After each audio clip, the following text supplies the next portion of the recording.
E aí, pessoal, tudo bem com vocês? Como é que vocês estão? Certinho? Vamos para o nosso vídeo número 49? Quem diria, hein? O assunto hoje vai ser rock, bandas de rock. E eu já começo perguntando para você: qual foi seu primeiro contato com o rock? Quantos anos você tinha? Eu confesso que meus dois primeiros álbuns, dois LPs em vinil, que eu comprei com meu próprio dinheiro, não foram discos de rock, né? Na minha adolescência eu ouvia muita TV, assistia muita TV, né? E ouvia a então FM, que chegou como uma grande novidade, com som mais limpo em relação ao padrão AM, né? Que imperava, né? A gente ouvia as músicas na rádio AM e quando chegou o FM, foi nítido a qualidade sonora, né? A frequência modulada era mais limpa. Meu primeiro álbum foi um disco do Gilberto Gil e o segundo uma coletânea da Som Livre dos melhores momentos, as melhores músicas do ano de 1983. Eu descubro o rock, descubro entre aspas, né, com o filme The Wall do Pink Floyd, quando eu compro um cassete, assisti o filme no extinto Studio Center, um cinema que havia aqui em Santo André, né? O filme teve um impacto muito grande, né? Adolescente e tal. Rodei a cidade toda, não achei o LP para comprar, mas achei o cassete numa lojinha. Me aguentei com o cassete durante alguns anos, até que já no ensino médio, já terminando já o ensino médio, lá segundo, terceiro colegial, eu começo a conhecer pessoas que entendiam de rock, né? E quem são elas? A minha amiga sumida, Odete, né? Que entre os feitos que ela conseguiu na vida foi ter assistido o show do Van Halen, do Peter Frampton, aqui em São Paulo, ter pego a palheta da guitarra que o Peter Frampton jogou para a plateia, ela estava na fila do gargarejo, ela não tirava um colete jeans com o logotipo do Iron Maiden costurado no lado aqui, né? Andava com os anéis, com uma pulseira de arrebites. Entendi um pouco dessa cultura do heavy metal.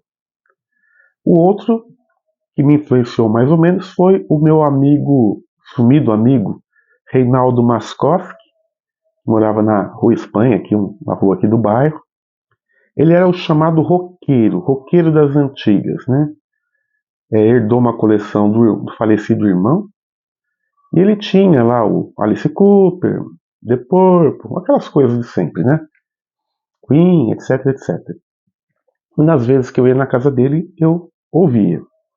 Depois há um corte, eu entro na faculdade, reencontro um amigo de infância, começo a frequentar a casa dele, sou apresentado para algumas bandas da New Wave, New Romantic, no mesmo momento em que eu também descubro a loja do Ventania, em São Paulo, né? O sebo do Ventania.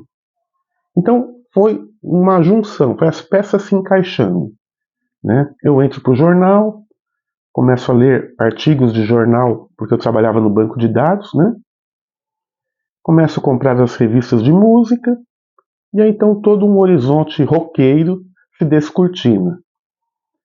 Para costurar tudo isso, ainda havia os programas de videoclipes, né? Tipo o Clip Trip, o Realce, e depois a grande surpresa e o grande momento que soltamos fogos de artifício e comemoramos muito, que foi a chegada da MTV no Brasil, né? Uma rádio com imagens, era mais ou menos uma boa definição para o que foi a MTV na década de 90, né?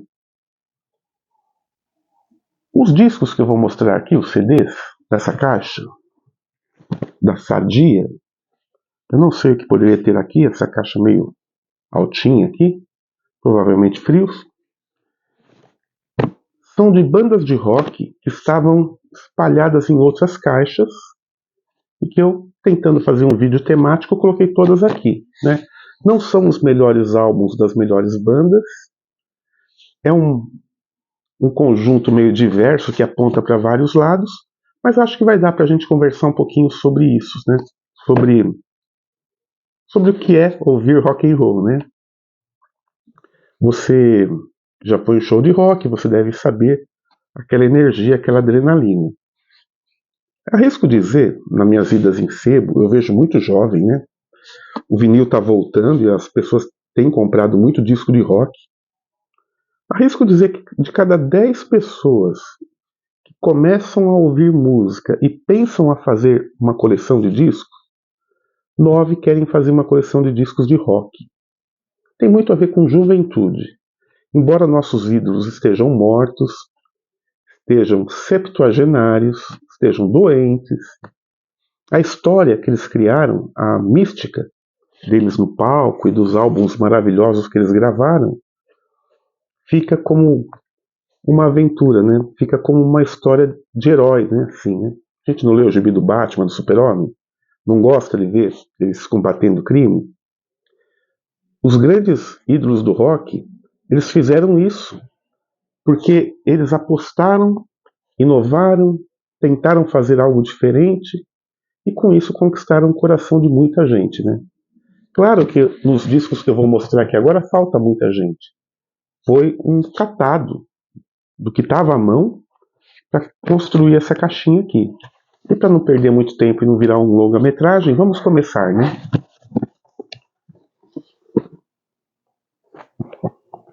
O primeiro é o 9º álbum dos Beatles, chamado Magic Mystery Tour. É um disco meio irmão do grande Sgt. Pepper's, que é laureado como o maior disco da história.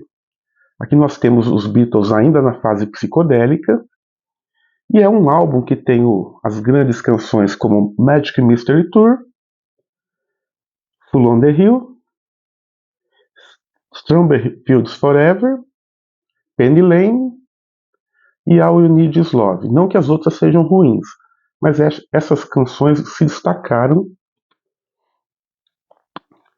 nesse álbum dos Beatles. Eu lembro quando eu era criança, já que recentemente perdemos o Silvio Santos, eu lembro do Silvio Santos interromper o programa dele, está apresentando lá o show de calor, sei lá que programa, ele para o programa para falar alguma coisa dos Beatles e entra na TV, durante a programação, um desenho que remete ao Submarino Amarelo, né? Ao álbum Yellow Submarine, né? Eu não sei qual foi o link aí que o Silvio Santos quis dizer, mas eu me recordo de ter visto isso na TV e até me surpreendido também. Acho que foi a primeira vez que eu fui apresentado aos Beatles. Isso provavelmente foi a primeira metade dos anos 70.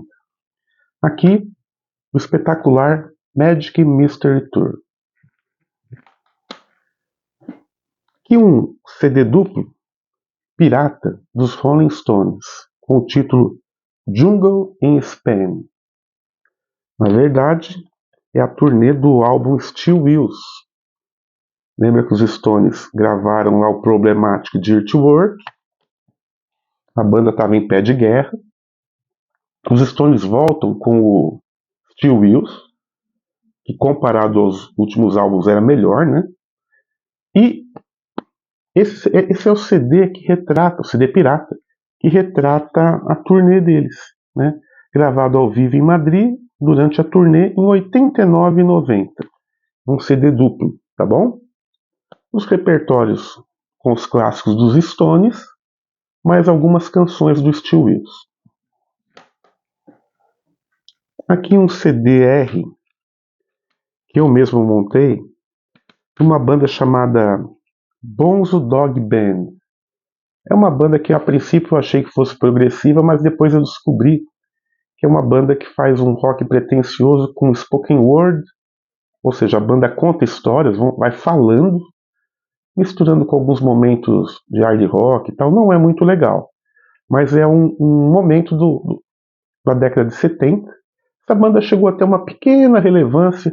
Eu não saberia exatamente dizer qual foi o álbum deles que explodiu, né? Explodiu entre aspas. Fez um pouquinho mais de sucesso. Eles são ingleses, e aqui é uma coletânea chamada The Bestiality of, né?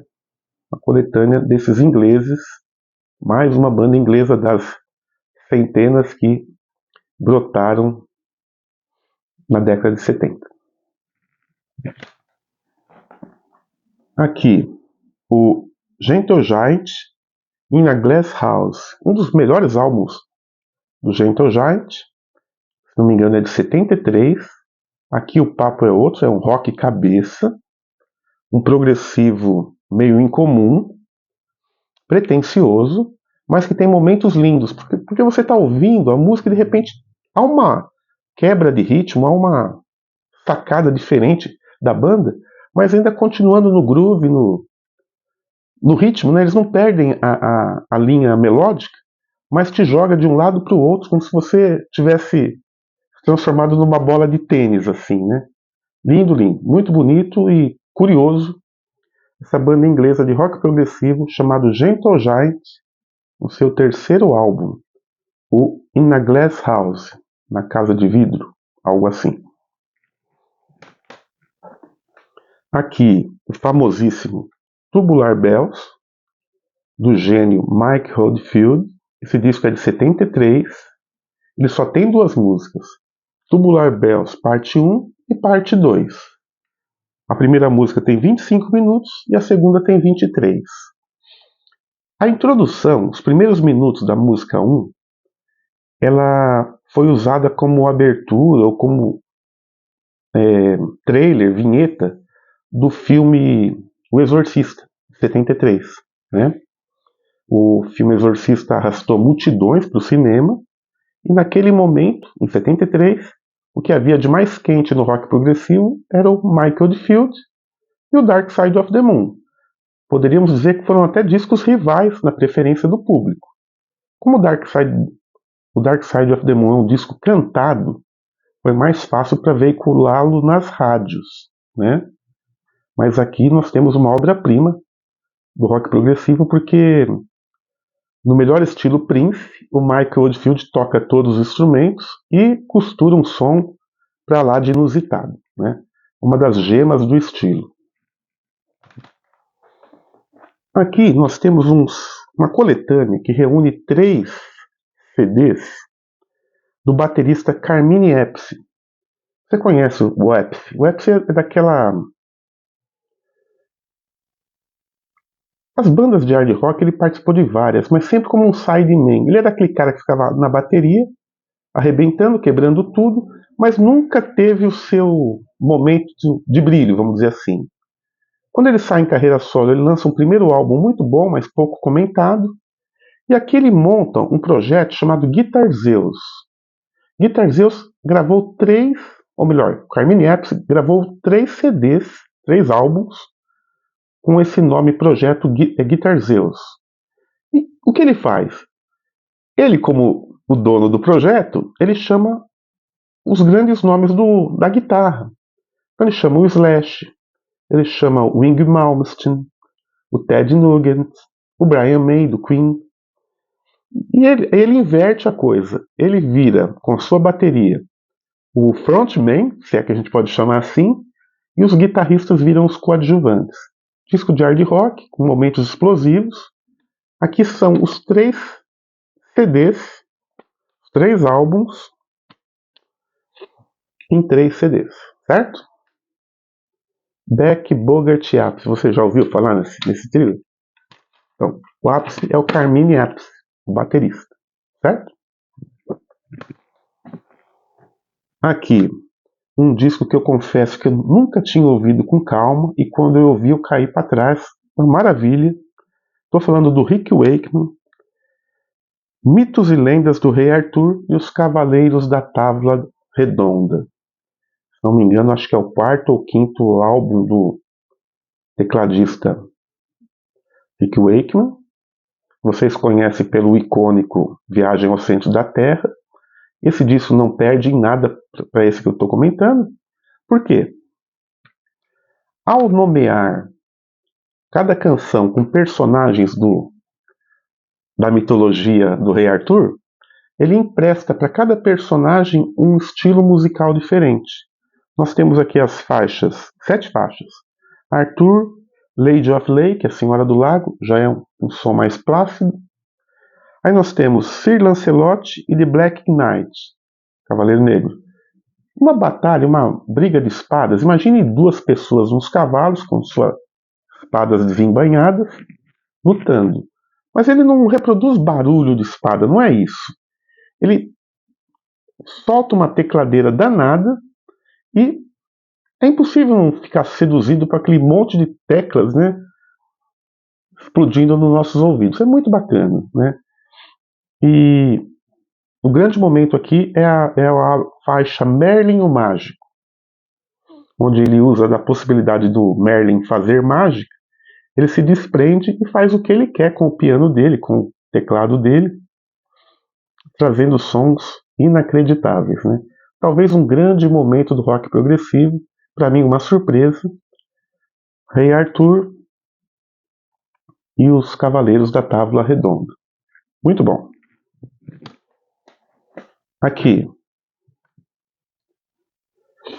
CD Gaúcho, do Steely Dan. Vocês conhecem. Esse álbum é de 1980.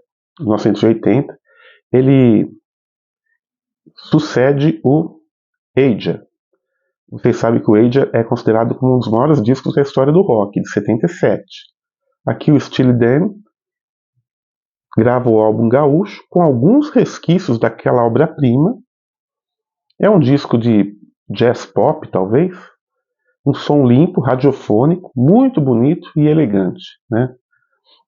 O álbum Gaúcho tem 7 faixas, todas legais. Eu seria incapaz de dizer qual é a melhor, né? É um disco que se apoia uma faixa, meio cola com a outra, né? Pop refinado. Aqui um digipack do Bad Company, o Desolation Angels, Anjos Desolados, seria algo assim. É um disco, se não me engano, de 1980, uma versão especial dupla. Olha aqui, você já viu esse selo com esse anjo caído aqui em algum álbum do Led Zeppelin, né? É o logotipo da gravadora Swan Song, né? Vocês conhecem, o Bad Company é a banda do Paul Rodgers, o grande cantor. Aqui, a banda inventa um pouco. Por que tem 2 CDs? O segundo CD é um CD de bonus tracks e de outtakes, ou seja, músicas que poderiam ter entrado no álbum, mas ficaram de fora, e outras que foram recusadas ou limadas, porque a versão final do álbum seria, entre aspas, melhor do que as que estão aqui. Aqui o Bad Company decide tocar na rádio, em 1980, se não me engano, embarca num AOR, né, num som mais radiofônico, e comete a loucura de colocar até bateria eletrônica. Aí eu acho que foi um pouco demais para o Paul Rodgers, né? É o último álbum então dele com a banda. Ele então mergulha para valer na sua carreira solo. Mas ainda assim, apesar de tudo isso, é um grande álbum, né? Existe essa questão das bandas de hard rock da primeira metade dos anos 70, ao perceberem que não estão entrando no hit parade, começarem a suavizar o som, né? Aconteceu com Slade, aconteceu com outras bandas, talvez com o Status Quo. A banda não explode, eles estão com a discografia longa, só assim, vamos fazer uma canção para rádio aí, né? E muitas vezes dá certo, outras não. E nós temos o Desolation Angels do Bad Company, banda inglesa. Aqui, o primeiro álbum, não sei se a gente pode chamar álbum, Genesis, And the World Was. Aqui uma loucura, porque o que acontece? São faixas do Genesis antes do Genesis lançar o primeiro álbum. Como é que isso é possível? Assim, como se fosse um ensaio de uma banda na fronteira da psicodelia, de um rock meio Beatles, já com alguns traços de progressivo, mas que é uma banda insegura, que não se parece em nada com o Genesis, embora se batize de Gênesis, canções pré-primeiro álbum. Então são músicas aqui de 68 e 69. Nenhuma dessas faixas eu poderia dizer que eu conheço, né? Mas para os fãs completistas, isso aqui é ouro porque aponta para algumas questões e seriam rascunhos do que os Gênesis fariam depois na sua espetacular discografia, né? Aqui a gravadora é a London, né? A gente pode dizer que faz parte da discografia oficial. Não sei se entraria no ramo das coletâneas, porque ao dizer que as 17 músicas, algumas são de 68 e outras de 69, nós temos a banda em dois momentos, né? São 2 anos gravando essas 17 músicas. Vamos ver o que dá. Teria que ouvir com calma isso aqui. Aqui um envelopinho. É a trilha sonora do filme Flash Gordon, com a trilha sonora feita pelo Queen, né? O Queen se encarrega. Parece que a história é mais ou menos o seguinte: o Dino De Laurentiis, o cineasta, chega e fala pro pessoal do Queen: olha, eu queria que vocês fizessem a trilha sonora do meu próximo filme. Ah, tá bom, tal. Só que o Fred Mercury e o Brian May tinham outros planos, que é a gravação do álbum The Game. E parece que a gravação do The Game e do Flash Gordon aconteceram simultaneamente. Eles costuraram 2 discos ao mesmo tempo. Esse é um disco de 1980, onde a faixa de abertura, que é o tema título, que é o Flash Theme, vocês conhecem, né, com a voz do Fred Mercury, mas todas as outras canções, são muitas, algumas vinhetas, outros temas instrumentais, são tudo músicas sem voz, né? Não tem Fred Mercury aqui, só tem os integrantes do Queen tocando seu rock. Mas não é um CD para cantar, vamos dizer assim.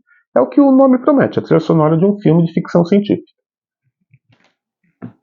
Aí nós temos uma coletânea dupla. Deixa eu ver se é isso mesmo. Não, não é dupla. O vinil talvez seja duplo.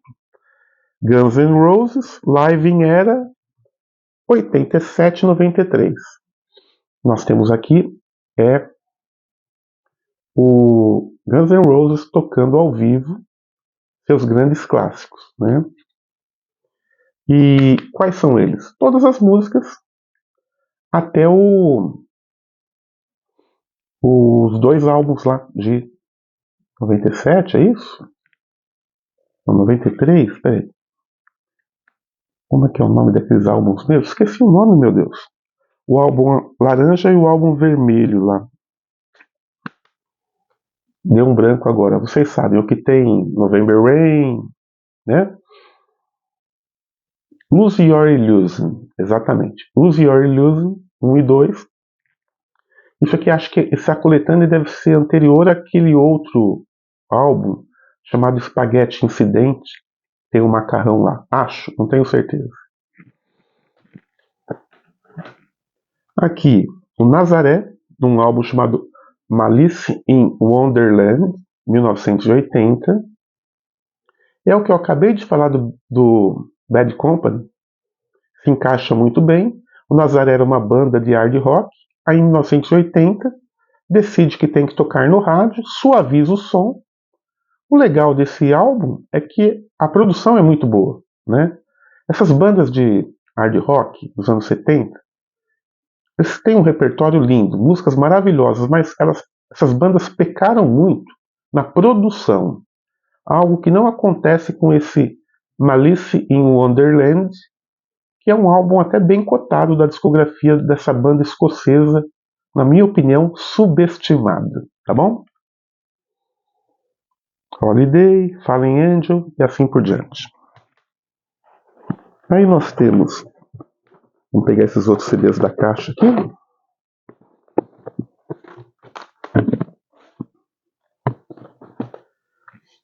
O Simple Red, um álbum chamado Simplified.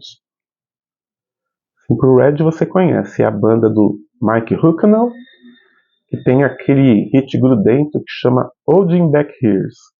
Vocês viram muito, ouviram e assistiram muito o videoclipe na MTV. Simply Red é o que a crítica chama de soul, blue soul de olhos azuis, né? É um estilo que se encaixa só para bandas inglesas, escocesas, irlandesas, que é uma tentativa de fazer uma soul music de branco e com um jeito europeu, né?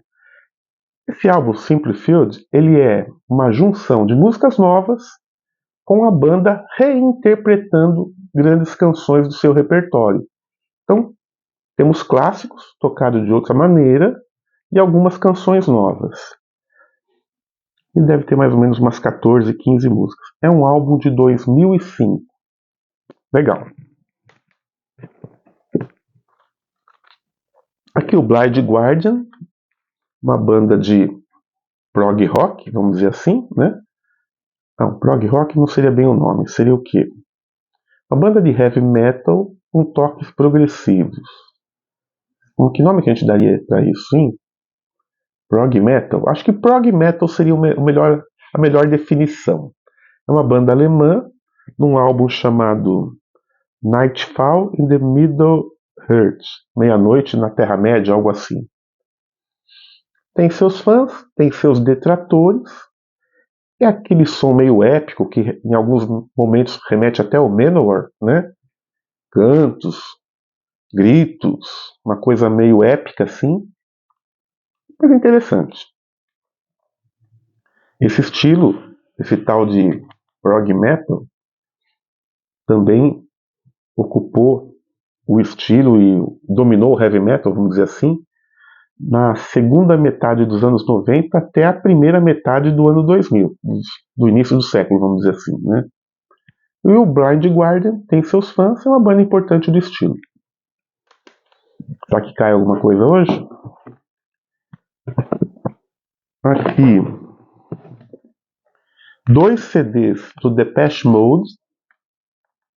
Estou falando do Songs of Faith and Devotion e o Ultra.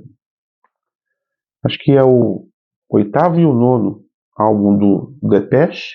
Lembrando que o Depeche Mode é uma banda inglesa, oriunda do Tecnopop, da New Wave, ou seja, uma banda de rock eletrônico, mas que percebeu que ficariam para trás se eles não dessem uma resposta ao furacão grunge.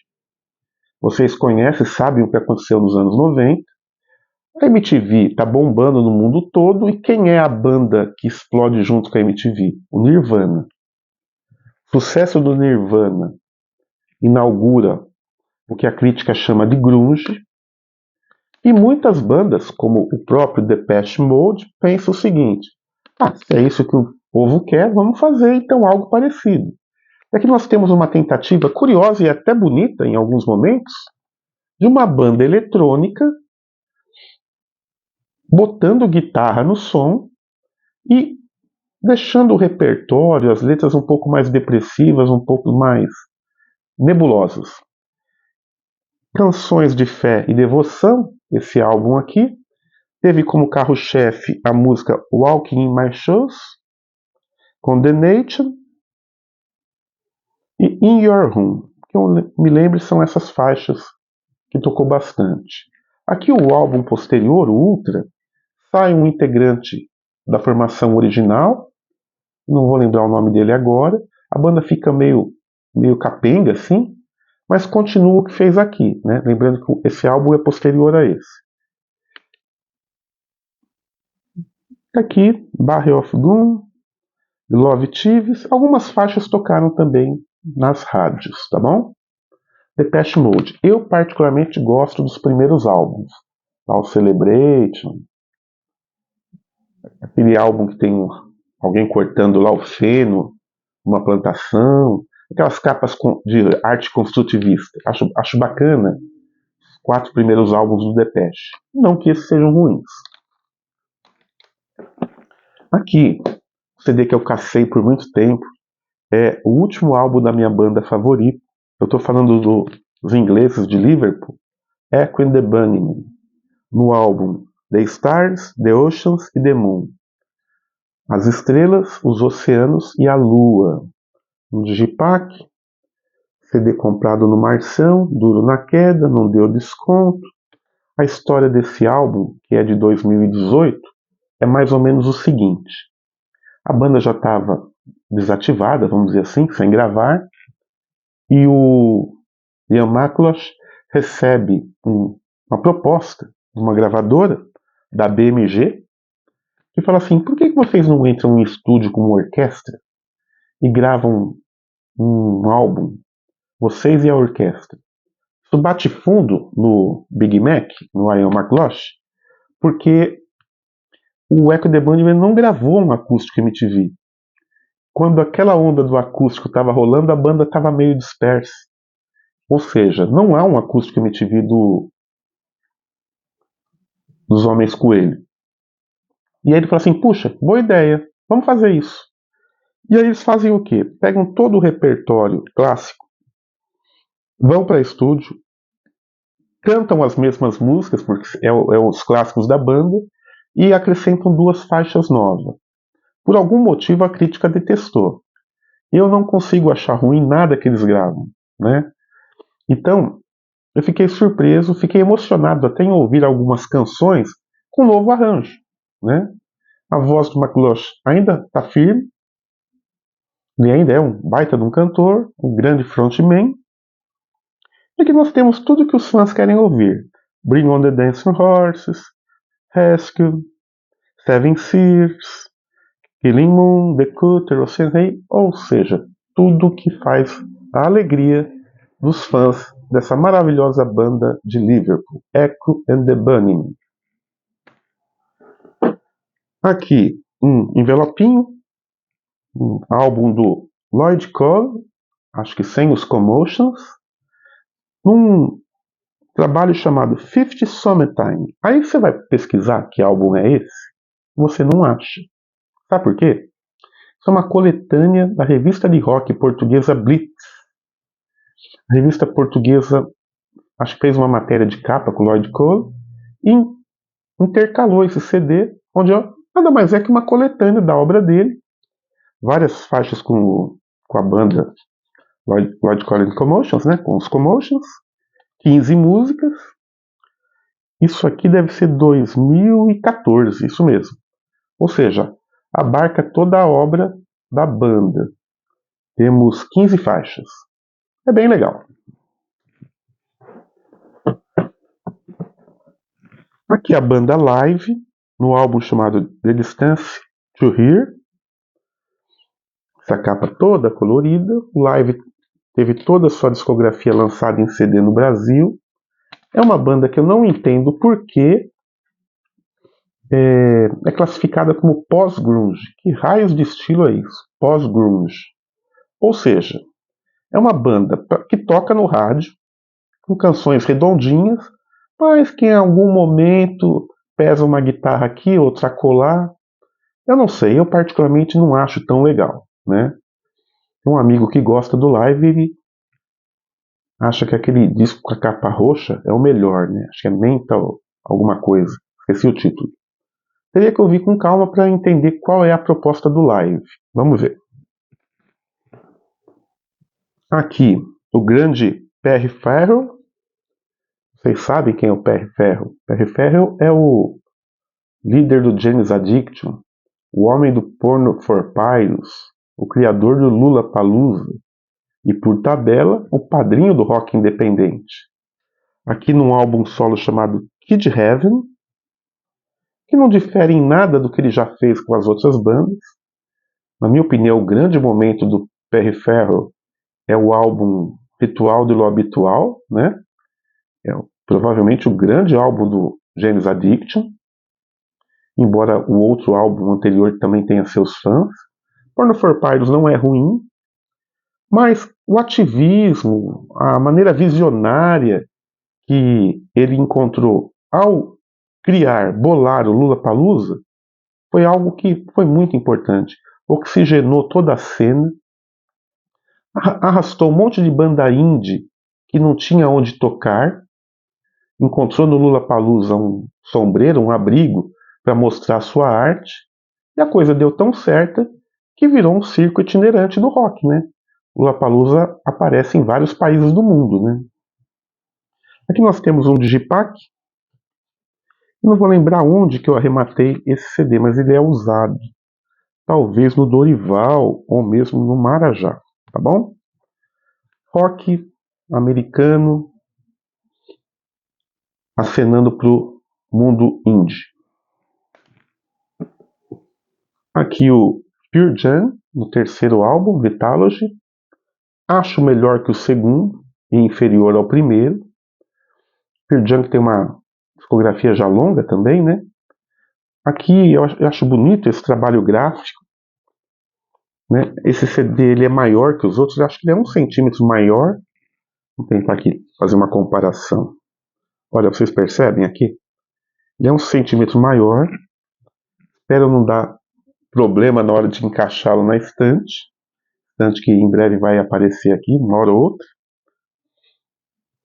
Gravado pela Epic. Não há muito o que dizer, vocês conhecem a banda do Ed Vedder. Aqui, ainda ficando nesse terreno Seattle, bandas norte-americanas, temos o Smashing Pumpkins com o álbum Adore. Não tenho certeza se é o quarto, se é o quinto álbum. Ele acho que ele é posterior ao Melancholy lá, aquele álbum duplo, né? Aqui nós temos faixas com piano, o vocalista cantando baixinho, um disco meio introspectivo, mas que em nenhum momento soa ruim, né? É até agradável ouvir esse disco. Essa capa meio enigmática, essa mulher olhando aqui, ó. Quem seria ela, hein? Temos, acho que 17 canções, é isso? Teria que olhar com calma, tá bom? Adore. Aí, o famoso Californication, do Red Hot Chili Peppers. Aqui eles prolongam a mágica até 1999. Na minha opinião, é o último grande álbum deles. Depois desse CD, desse álbum, eles vão perdendo gás. É difícil, né? É meio inevitável que isso não acontecesse, porque o Red Hot vinha de uma sequência de discos arrasadores.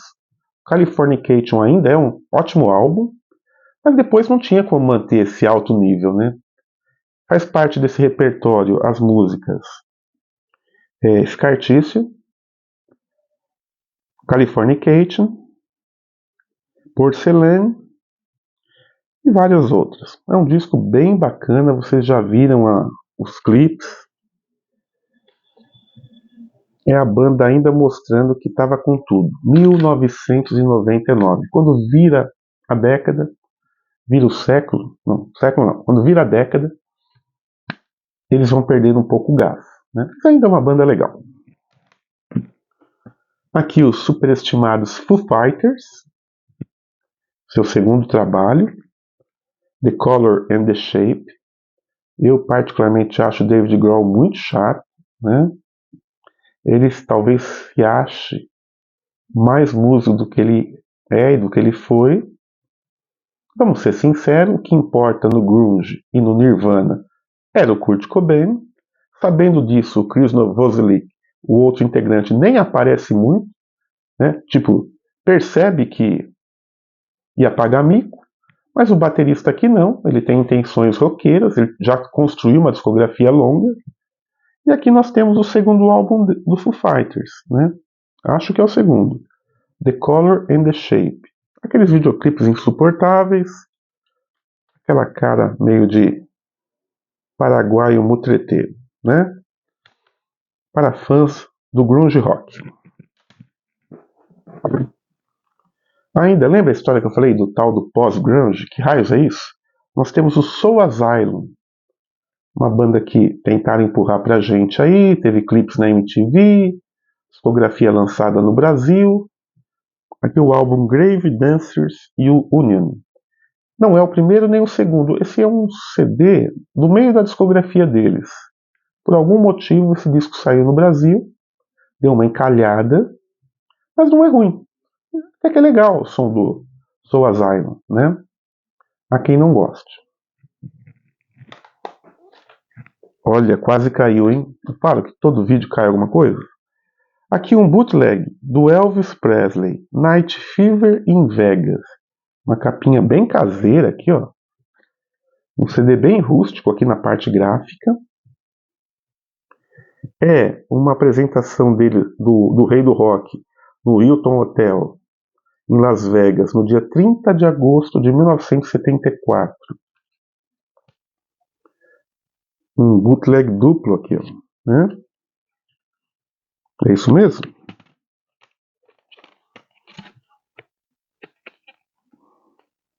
Vamos tentar abrir aqui. É isso mesmo. Um bootleg duplo. Olha aqui. Né? Vamos ver, né? Gravações ao vivo do rock do Elvis, não costumam ser muito legais, porque senão, se as gravações fossem boas, se os álbuns tivessem uma qualidade legal, você conheceria muitos bootlegs do Elvis. No entanto, eles não aparecem muito. Talvez até por causa disso mesmo, né? Talvez tenha sido captado de uma maneira muito primitiva e o coronel lá, o dono do Elvis, não ia deixar ninguém ganhar em cima do seu menino de ouro aqui. Metade da caixa, outro vídeo longo. Aqui o Captain Beefheart, que começa na psicodelia e termina no rock. Footlight Kid, acho que é um álbum de 72, 73. É um álbum também um pouco menor da discografia dele, mas há quem goste, né? Rock americano dos anos 70, tem alguma coisa a ver com Zappa, mas eu não saberia te explicar, tá bom? Aqui o Neil Young, guitarrista e compositor canadense. Vocês conhecem o Neil Young, uma discografia longuíssima. Aqui um álbum de 85 chamado Old Ways. A gravadora, nesse ano, enquadrou, né, o Neil Young. A gravadora processou o próprio músico, o seu próprio contratado, dizendo que o Neil Young estava sabotando a gravadora, gravando discos estranhos. O Trans Am, aqueles álbuns malucos lá, que o Neil Young estava gravando, sem hit nenhum, discos atonais, uma espécie de zoeira mesmo, assim. E a gravadora falou assim: não foi para isso que nós contratamos ele. E aí chega no Neil Young e fala assim: ó, é o seguinte, meu amigo, resolve aí, senão a gente vai te demitir, não vamos te pagar, tal. E ele volta com esse Old Ways. Não é o grande álbum da discografia dele, mas está longe de ser um disco ruim. Perto do que sai hoje no mundo do rock, isso aqui é uma obra-prima, né? 10 faixas. Once an Angel é a única faixa que eu conheço desse repertório, tá bom? É o canadense em 1985. Aqui um músico de jazz, Cajun Music, é isso? Cajun? Estou falando do Dr. John, um álbum chamado In a Sentimental Mood, de um modo sentimental, algo assim, de uma maneira sentimental. É um álbum de 98, 9 músicas, e eu não ouvi para poder falar com mais propriedade. Eu conheço o Dr. John daquele famoso álbum Gris Gris, né? Mas é legal, é um cara que já está há muito tempo na batalha aí. Se fosse um músico muito ruim, já tinha sido ejetado por público e crítica. Aqui a conversa é outra, estamos falando do grande, famoso, popularíssimo Iron Maiden, no seu álbum de estreia de 1980. O Iron Maiden, aqui com o vocalista Paul Dayano, né? Foi uma surpresa. Esse disco aparece quando o movimento punk está perdendo o seu gás, que é 1980, e dá uma lufada de vitalidade no então nascente heavy metal inglês, né? A gente tem aqui Prowler, Sanctuary, Running Free, Phantom of the Opera e a faixa título Iron Maiden, que são as que se destacam. Quase uma coletânea, né, de tão bom que é isso. Primeira vez que eu vi o Ed na capa de um disco, eu era office boy. Estava falando dos meus primeiros contatos com o rock. A cena foi o seguinte, foi muito engraçado isso aí. É uma pena a gente não ter um celular para gravar isso nos anos 80, né? Eu era office boy, pegava o ônibus da firma na parte da tarde para voltar para casa, onde eu via a inacreditável cena de um cara entrando no ônibus da firma, com o Made in Japan, do Iron Maiden. E atrás dele um outro cara, acho que colega de departamento, com o Thriller, do Michael Jackson. E aí um falou assim pro outro, deixa eu ver o seu disco. Ah, então deixa eu ver o seu. E aí ficavam fazendo piadinhas de, isso é música dançante, não vale nada. Mas é música para crianças, um disco com demônio na capa tal. E eu só no banco de trás ouvindo essa conversa. Eu lembro que no momento ele virou assim e deu para ver a capa do Made in Japan, né? Iron Maiden, seu álbum de estreia, icônico, famosíssima banda inglesa. Aqui nós temos 4 CDs da banda de New Jersey, o Bon Jovi. Nós temos o álbum New Jersey, o álbum Crush, o álbum Bones e a coletânea ao vivo Only Wild Night, ao vivo em 85 a 2001. Faixas extraídas de vários shows. Bon Jovi você conhece, a banda do John Bon Jovi, meio gatinho, foi o queridinho das garotas aí. Tem os 2 primeiros álbuns que são repletos de hinos roqueiros, né? Será que seria uma espécie de glam rock? Não sei se o Bon Jovi poderia ser chamado de glam rock, mas são músicas que funcionam muito bem num estádio. Estou falando aqui do... você sabe, né? Living on a Prayer, Want Dead Your Life, Rockin' the Free World. As músicas que construíram a mítica do Bon Jovi. New Jersey é o último álbum da primeira e ótima fase. Aí o Crush e o Bones são álbuns já da década de 90, né? Onde o Bon Jovi estava tentando, lembra que eu falei do furacão grunge? Tentando uma identidade para não sair do ritmo, para encontrar um motivo ainda para gravar e não ser esquecido. Porque o que aconteceu foi o seguinte, com o surgimento do Nirvana, do Pearl Jam, Soundgarden, das bandas lá de Seattle,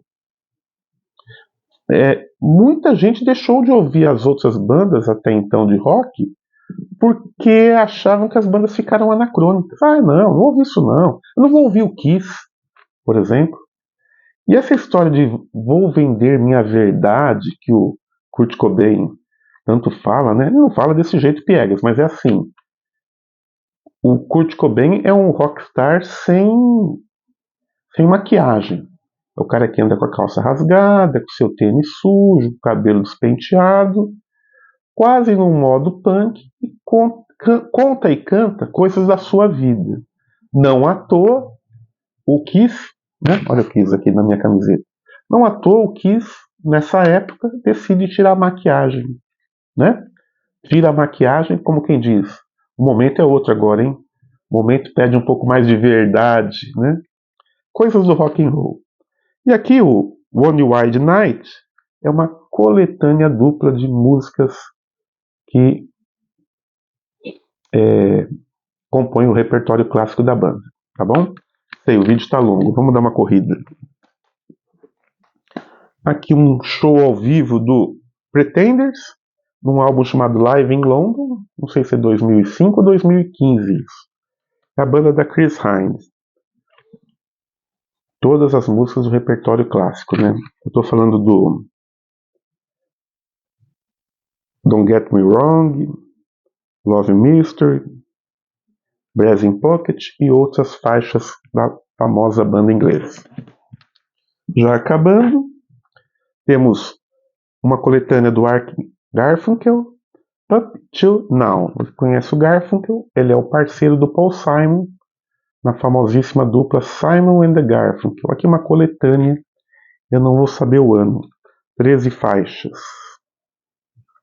Isso aqui deve ser anos 90, eu acho. Rock com violão, né? E a bonita voz do Garfunkel, né? Aqui o Lou Reed, também num concerto, num show ao vivo, Live in Concert. Parece até um CD pirata, porque eu procurei e não achei essa capa de disco na discografia oficial dele. Não sei se seria um disco pirata, embora esteja o BMG aqui. Camden BMG, não sei se é um licenciamento de uma... Não sei te dizer. Seja como for, é o Lou Reed ao vivo, tocando faixas do seu repertório. 14 faixas. Acho que vai até o álbum New York, se não me engano. E os dois últimos CDs da caixa, nós temos o Joe Cocker, Respect Yourself, algo como amor próprio, né? Algo assim, né? 2000 e alguma coisa também. You Can't Have My Heart, acho que é a música mais famosa desse disco. Vocês conhecem o Joe Cocker, o cara que brilhou cantando aquela música dos Beatles, White from Little Help My Friends, né? From My Friends. Depois aparece em comerciais de TV com algumas faixas meio eróticas. Eróticas não, né? Que foi usada para filmes eróticos, tal. Um grande cantor, uma grande voz, estranhamente sumido, não sei se morreu, mas se não morreu, está morto artisticamente, vamos dizer assim, né? Precisaria pesquisar, eu estou meio alheio a esse universo do rock.